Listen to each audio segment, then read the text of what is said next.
So yun mga kabidges, no, kamusta kayo? Good morning. So meron pala akong ditong mga kabidges, no, lettuce. Ito po ay Almaty. Ayan, no, napakaganda nila mga kabidges, no. Ito ay linagyan ko lang ng temporary mga boss, mga kabidges, no, temporary lang po ito.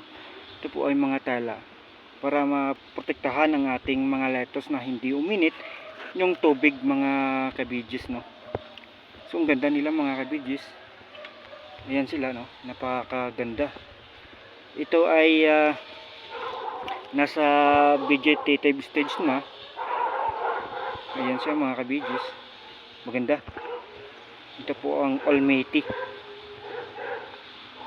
So ayan mga kabidges, no, napakaganda po ang ating lettuce na Almaty. Madahon siya mga kabidges. First time ko ito magtanim ng Almaty. So ayan, no, napakaganda. Ayan. So dito sa kabilang side, ito po ay purple na lettuce, no. Ayan, no. Meron din dyan sa taas. Ayan siya mga kabidges, no, napakaganda. Yan, maganda ang kanilang tubo mga kabidges. Yan, no, lettuce, para siyang romaine. Pero hindi yan romaine, rapid lang po ito. Yan, napakaganda mga kabidges, oh.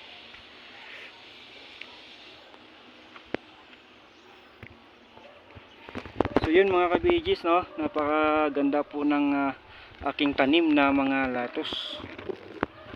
Yan, no, napakaganda. Yan.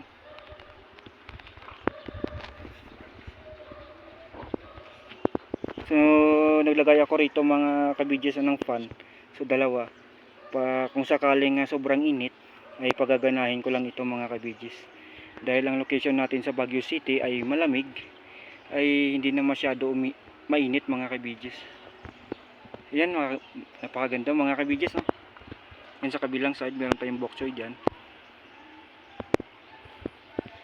So yun mga kabidges, no, ito pong ating update sa aking mga lettuce. Maraming salamat sa inyong panonood.